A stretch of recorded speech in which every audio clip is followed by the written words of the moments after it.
Hello booktube, hello book friends. Welcome back to my channel and another reading week video. This one for the week ending the 31st of May 2025. It's been a fairly quiet week on the reading front still. Things are returning to normal slowly. I think this week has been a little bit more normal than in previous weeks, but still not totally normal, and there's still quite a lot to do. It's meant that my kind of grasshopper brain has been leaping from book to book a little bit, but a little bit less than last week, and I have managed to read 3 books this week, one of which I can't tell you very much about, and I'll explain why in a sec, and a couple of others. And that's about it, I think. So the book I can't tell you about. I can't tell you the title and I can't tell you the author because it was a beta read. So I was asked by the author to read the book and give him my thoughts, which I've done. I have to say I really like the book. I really like the premise of it. I really like the story. I really hope that it gets to being published so that I can talk about it properly and tell you all about it. But that's about all I can say. So I hope it's still got to go through proper editing and proofreading and all of that stuff. And it's a long way, I think, at least from being conventionally published. I'm not sure whether the author is going to go down the self-publishing route. He might do. But certainly if it was a conventional publisher involved, then yeah, we're talking, probably a year, 18 months, maybe even 2 years before it hits the shelves. So I'll keep you updated as and when I know more. But yeah, I really enjoyed it. It was a really quick read for me. And that's about all I can say. Sorry. After I finished that, I picked this up again, which I think I mentioned a couple of weeks ago, and started, and then life happened and I didn't get very far with it, so I picked it up again. So this is Briefly a Delicious Life by Nell Stevens, which focuses around, well, let me read the back of it again. So Blanca has been dead for centuries when she falls in love with celebrated novelist George Sand. George is unlike anyone Blanca has encountered in hundreds of years of haunting, a woman dressed in men's clothes, a ferocious writer and passionate lover of men and women alike. It is 1838, and George has come to the island of Mallorca with her ailing lover, Frederic Chopin. As the weather and the locals turn against this strange couple, can the love of a teenage ghost keep them from disaster? I enjoyed it. I like the premise, I think, more than I like the story. So Blanca the ghost was quite fun, and you get to know about her backstory and how she died and became a ghost, and that was quite fun. And I liked the way the story was told through her eyes, but also through the eyes of some of the other characters, because she was able to kind of enter their bodies and see and sense what they were seeing and sensing and so on. So I thought that was quite a well done sort of plot device. I just didn't like the overall story. There's nothing wrong with it. It just didn't set the world on fire for me, but I still enjoyed the book because of what I've said about the way Blanca was written and portrayed. So yeah, I am sure, and I think I've said this before, that this was a book that another booktuber read and recommended. I thought it might have been Nick at Dr. Cranky Pants Reads, but I'm not certain of that now. If it's not, I can't remember who. So if you're watching this and this was a book that you recommended, thank you. I did enjoy it.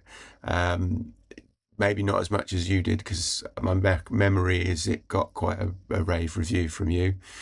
But I still thought it was a good book. So yeah. And then I picked up this, which is Tuesdays with Morrie. Now, this is over 25 years old, and I didn't realise until it was a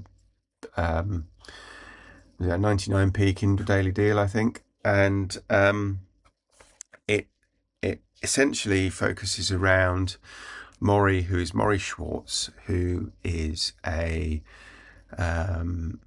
sociology professor at a university in America, and one of his former students, the author Mitch Albom, and basically they have quite a close student-teacher relationship while Mitch is an undergraduate. And then Mitch graduates, promises to stay in touch, and inevitably doesn't, until at a later date discovers that Morrie has basically been diagnosed with motor neurone disease, ALS, Lou Gehrig syndrome, whichever title you want to use, and is dying.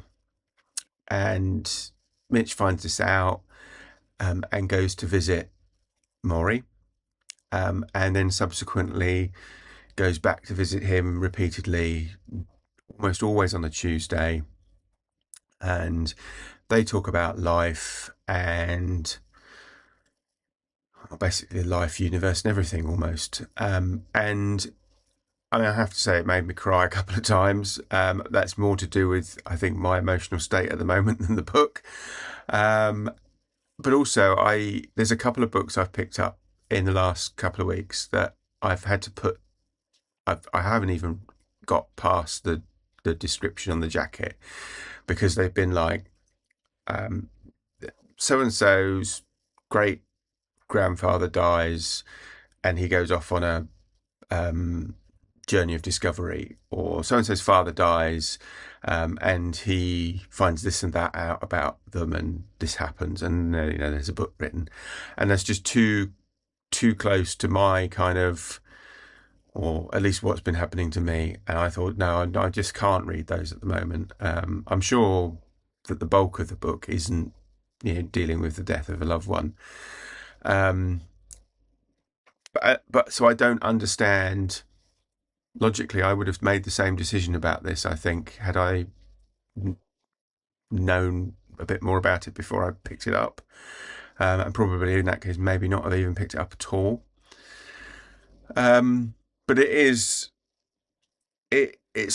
only less than 200 pages, so it's not a very long book, but it is a really interesting read. And the way Morrie comes to accept, to a degree, what is happening to him, and tries to do things that mean he won't,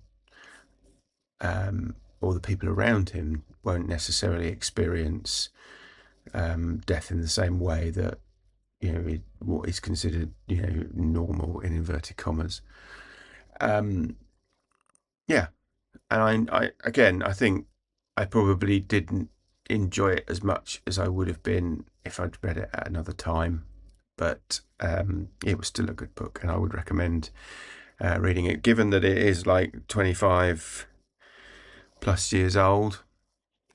And I'm sure at some point I've seen it on the shelves in bookshops, and it's just passed me by because it's got a fairly uninteresting cover, and it hasn't prompted me to read it, and nobody's ever recommended it to me. So, but yeah, I would say give it a try. It's a good book. So that's it. Those are the books that I've read this week. I think things are returning to normal, so who knows, I might even get a tag video out next week, although I have to say my list of tags is a bit of a a bit of a bin fire, shall we say, because I've kind of lost track of who's tagged me, what they've tagged me with, which tags I've done and which tags I haven't. So I need to kind of work out the data bit first, the ones that I know I've been tagged and whether I've done them. And then, so there may not be a tag video this week. It might take a week to get that sorted.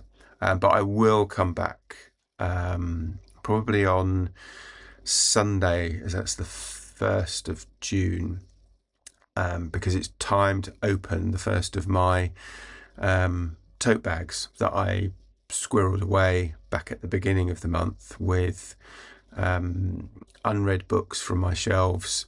And I now have 6 tote bags and 4 pillowcases, old pillowcases, because I'd run out of tote bags. So I have 10 in total, and I have largely forgotten what is in most of them. I know there's like an odd Stephen King and there's an odd George Simenon, and a couple of other books that I kind of vaguely remember putting in, but I don't know which bags they're in. I'll link to put a thing up, a card up for the original video when I set the bags up. But the idea is that bag for the beginning of the month will form the basis of my TBR for June. And so, with caveats of adding anything for Book Trek or June on the Range, are both things that I'm taking part in. Possibly the Summer of Steinbeck if I can get myself a bit more organised. But otherwise, those 5 or 6 books will be what I'll be reading in June. That's the plan. So, May was supposed to be mood reading May, which I suppose it was, but it didn't quite work out the way I'd planned. But that's just the way May turned out. So yeah, that's what's going to happen, and I will try and do that on the 1st of the month, or if not, a day or two either side, depending on how I get on. But I should be able to do it on Sunday. And so that's it. I think that was all I came on to say. So I will say, if you have been, thank you for watching, and I will speak to you again next time. Take care. Bye bye.